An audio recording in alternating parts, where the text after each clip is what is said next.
대한민국 사람이라면 누구나 좋아하는 닭. 남녀노소 고금을 가리지 않고 다양한 음식으로 사랑받아왔다.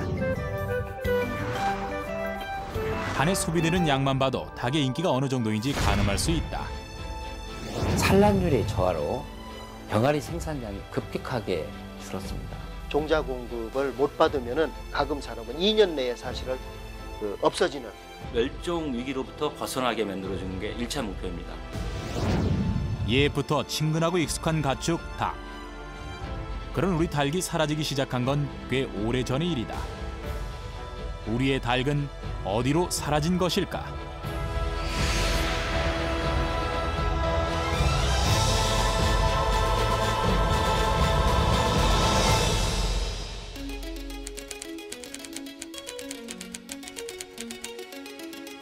(1930년대엔) 닭 한 마리에 2원으로 쇠고기 2.4kg과 맞먹을 정도로 비쌌다.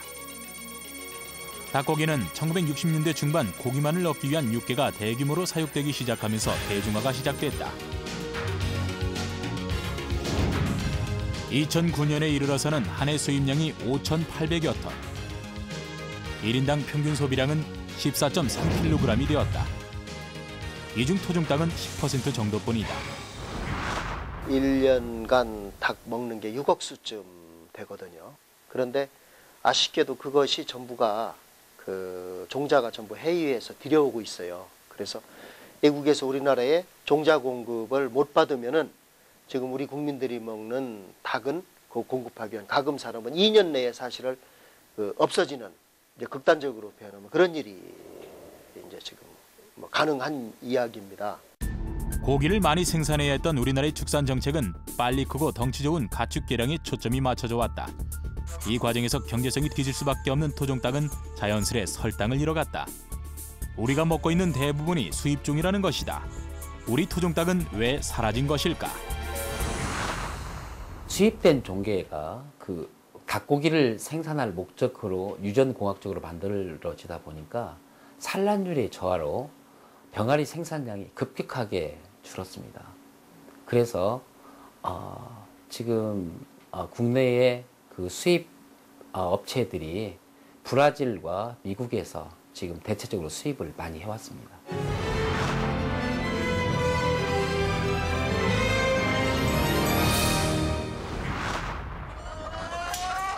경기도 파주의 한 양계 농장. 농장을 운영하고 있는 홍승갑 씨. 과거 경제성이 떨어진다는 이유로 외면당해온 토종닭을 복원해 키우고 있다. 토종닭 고유의 색을 되찾고 그 종을 복원하는 데 30년 이상을 매달려 왔는데 그 과정은 그리 녹록지 않았다. 60년대 초까지 소위 말하는 조선닭을 기르고 있었어요. 이제 기르고 있다가 이놈이 하도 사나우니까 이웃의 원성을 들어가지고 그만 그 닭을 없앴어요. 무심히 없앴는데 없애고 나서 보니까는 우리 토종닭이 점점 멸종이 돼가는 거예요.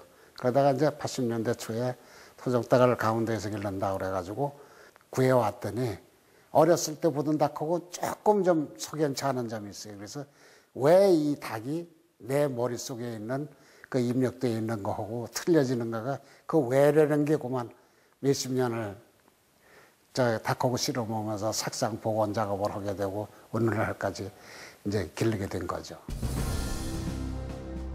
홍승갑 씨는 총 11종류의 토종닭을 복원했다. 몸이 검은 이 닭은 언뜻 오골개로 보이지만 흑색 야개로 불리는 토종닭의 한 종류인데 토종닭이 한 종류만 있다고 생각하는 사람들에게는 놀라운 사실이다. 다양한 종류를 복원할 수 있었던 데는 옛 문헌의 도움이 컸다. 그 원천 기초 자료가 없으니까 그런 고화나 옛 문헌들에 나오는 단견이나 또 1900 이제 소위 강제합병 이전에 일본 사람들이 와가지고 의도적으로 조사를 해가지고 나온 객관적인 논술이나 그런 거에 이제 우리 공부하는데 주안이 되고 있는 거죠. 닭은 우리 민족과 친근한 가축인 만큼 고화나 민화 속에 자주 등장하는데 깃털의 모양이며 몸통의 색깔까지 각각 다른 특징들이 확연하게 나타난다. 옛 문헌을 토대로 토종떡의 모양과 색을 그대로 재현해내는 데까지는 쉬운 과정이 아니었다. 수대를 거쳐 교배를 해야 했는데 그야말로 인고의 시간이었다. 한 가지 색상이 고정화됐다라고 그러는 건 보통 그 무리가 한 7, 80%가 그 예를 들면 흑계를 한다고 그러면 7, 80%가 전체에서 흑계가 나와야 돼요. 그 7, 80% 이상이. 그게 다른 무리하고 섞이지 않고 7, 80% 이상 무리수가 이제 될 때까지 한다는 그 세월이 한 10년 걸려요. 그게 10년 이상 걸려야 한 가지 색상이 고정됐다라고 그러는데 그만큼 긴 세월 시간하고 싸움이죠, 이게. 토종닭은 오랫동안 이 땅의 기후, 풍토와 자연 환경에 적응하면서 형질이 고정된 것이다. 그러면서 외국종과 교잡되지 않은 순수한 우리 땅의 것. 그 가치와 의미는 따질 수 없다. 우리 것에 대한 애정이 있었기에 지금까지 토종닭을 볼 수 있는 것은 아닐까.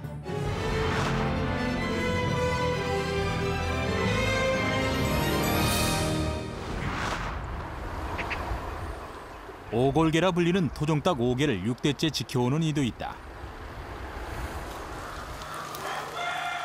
천연기념물 제265호로 지정된 5개는 충남 논산시 연산면에서 이승숙 씨가 기르는 것만을 가리킨다.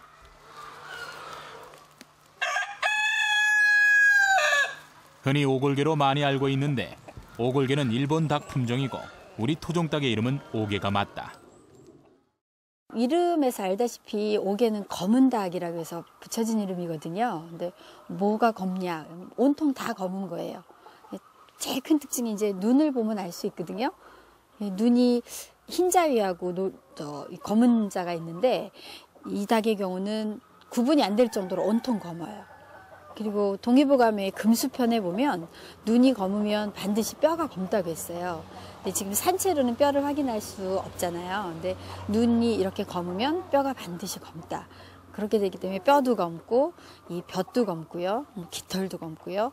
이렇게 살도 검고 심지어 이 발톱까지도 온통 검은 닭이라서 이제 오개라는 이름이 붙은 겁니다. 과거 임금님께 진상했다는 기록에 의지해 할아버지 때부터 수차례 건의한 결과 1980년에 오개라는 이름으로 천연기념물로 지정받았다. 천연기념물 보존 의무를 위해 매해 500마리의 개체수를 유지해야 하는데 번식이 쉽지 않다고 한다. 제일 중요한 거는 물론 어떤 종을 보존하는 거에서 가장 기본은 혈통이죠. 그러니까 피가 섞이지 않아 순수 혈통을 보존하는 게 가장 큰 그 보존의 목표이고 기본이 돼야 되는 건데요. 아까도 말씀드렸지만 제가 생각하는 이제 보존은 그 순수한 피를 유지하는 것뿐만이 아니라 그 동물이 가지고 있는 본성, 습성 이런 것까지도 잘 보존을 해주는 것이 좋은 보존이라고 생각을 하거든요. 그래서 제가 제일 지금 목표로 두고 있는 거는 체형을 크지 않게 원래 본디 그 모습을 그대로 간직할 수 있도록 하는 데 주안점을 두고 있고요.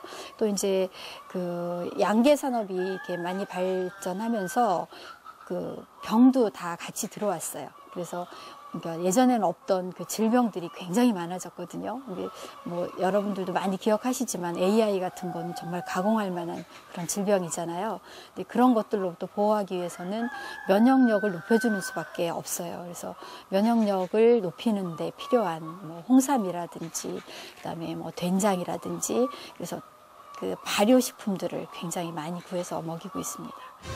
인근 익산의 한 농장까지 조류 인플루엔자가 발견되며 천연기념물 오골계 종개 2,000마리와 병아리 7,000마리는 이제 살처분의 운명이 비껴가기만을 하늘에 바랄 뿐입니다. 조류 인플루엔자는 닭, 오리와 같은 조류에 감염되는 급성 바이러스 전염병인데 종이 다양하지 않은 토종닭에는 멸종의 위험을 가하는 치명적인 전염병이다. 최근 들어서 우리나라에 거의 매년 조류 인플루엔자 이런 것들이 발생을 하는데 조류 인플루엔자가 발생을 하면 그 집단은 전부 다 죽여서 그러니까 살처분이라고 그러죠. 죽여서 묻게 됩니다. 근데 중요한 유전자원, 그것만 남아있는 특정한 유전자원이 AI 같은 것으로 인해서 전부 다 묻게 된다고 하면 그 유전자원 영원히 없어지는 것이거든요. 그래서 한쪽에서 문제가 생기더라도 다시 그것을 그대로 원위 돌려놓을 수 있게끔 하기 위해서 유전적인 부분, 다른 이름은 카피본 이렇게 얘기를 하는데 그것을 만들어서 양쪽에다 보존하는 거죠. 이렇게 그것을 이제 중복 보존이라고 합니다. 유전적 가치가 뛰어난 토종닭은 170km 정도 떨어진 장소 2곳에서 사육시키며 보존하고 있다. 오랜 시간 걸려 보관한 토종닭 유전자원을 전염병이나 천재지변으로 한순간에 잃지 않기 위해서다.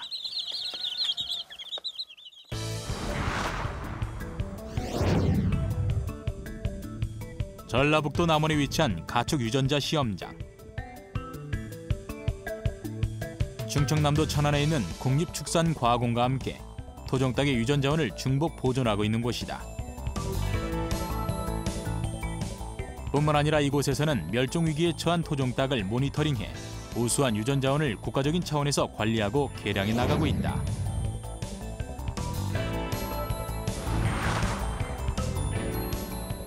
가공할 만한 위력을 가진 전염병에서 멸종을 막기 위해 저항성이 뛰어난 토종닭의 유전자를 연구하고 있는 것이다.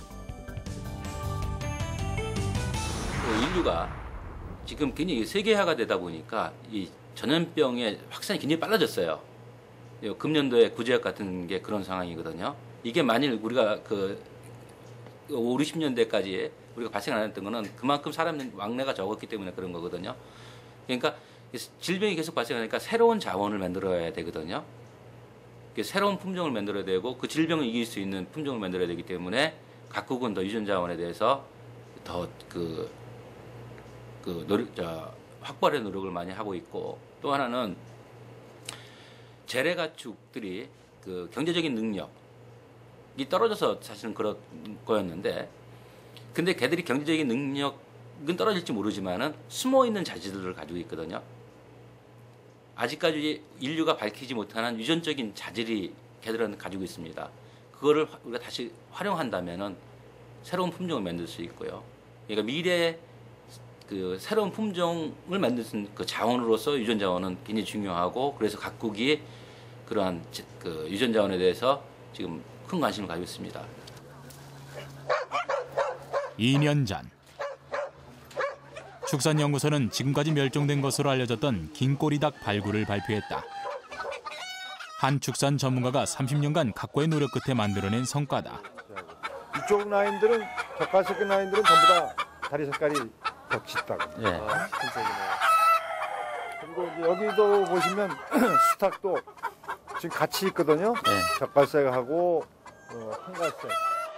검은 빛이 도는 청색의 긴 꼬리는 길게는 1m까지 자란다. 화려한 모양 때문에 관상용으로 적합하다. 우리나라 긴꼬리닭은 사실 역사적으로 문헌에 따르면 서기 3세기 중엽부터 등장을 합니다. 아주 오랜 역사를 가지고 있는 거죠. 그다음에 1800년대에도 외국인들이 와서 조선의 긴꼬리닭에 대한 목격담을 기록한 것이 있습니다. 분명히 우리나라 재래닭 중에서는 꼬리가 긴 성질을 많이 가지고 있는 거죠. 그런데 제가 지금 긴꼬리닭을 기르면서 처음부터 꼬리가 길었던 것이 아닙니다. 우리나라 재래닭 중에서 꼬리가 길 수 있는 또 길었던 닭들을 계속 선발하고 그거를 누진교배시켜서 이제 오늘날에 도달을 한 거죠. 그러니까 처음 우리나라 재래닭은 이 꼬리 길이를 긴 유전인자를 가지고 있는 겁니다. 그거를 어떻게 이제 육종을 하냐에 따라서 결과가 나타나는 거죠. 자, 이승희 잡으셔도 좋지 뭐. 저거 이렇게 네. 이건이 가장 가운데에 있는. 가운데 있죠. 예. 그러니까 그거 아까 말씀하신 것처럼 그거랑 평행되는 애가 빠졌나요? 아니면 빠질 이건가? 수도 있고 중간에 끊어질 수도 아마- 있고. 긴 꼬리닭의 보존을 위해 현지 조사 및 유전자 검사, DNA 샘플 채취가 정기적으로 이루어지고 있다. 국가에서 토종닭에 대한 모든 유전 자원을 가지고 있는 게 아니기 때문에 민간의 도움과 노력이 절실히 필요하다고 한다. 지구상에 지금 약 가축의 품종수가 한 7,500여 종이 있다고 보고가 되어 있습니다. 근데 그게 어떠한 현상이 있냐면은 거의 한 달에 한 개의 품종이 지구상에서 사라지고 있습니다. 그 현상이 우리나라도 경제 발전하고 같이 그런 현상이 발생을 했었거든요. 우리나라 재래닭이 그래서 한때는 멸종 위기까지 몰렸다가 발굴한 사례도 있고요. 이거 국가 차원에서 한 일도 있고 민간 차원에서 그러한 대가 없이 복원을 하셨습니다. 그러한 종다양성, 유전 자원의 다양한 것을 확보함으로써 이게 앞으로 우리가 새로운 형질을 우리가 활용하고자 할 때 그때는 여러 가지 다양한 품종 중에서 우리가 목적한 유전자를 선발할 수가 있죠. 근데 그러한 유전자의 파이가 적어지면은 우리가 건져낼 수 있는 게 적게 되는 거죠. 우리들의 가축 유전 자원의 가장 중요한 사명 중에 하나가 현재 있는 유전 자원을 그대로 후손한테 물려줘야 된다는 것이 우리 지금 현존해 있는 인류가 가지고 있는 가장 큰 숙제이면서 임무라고 저희들은 생각하고 있습니다.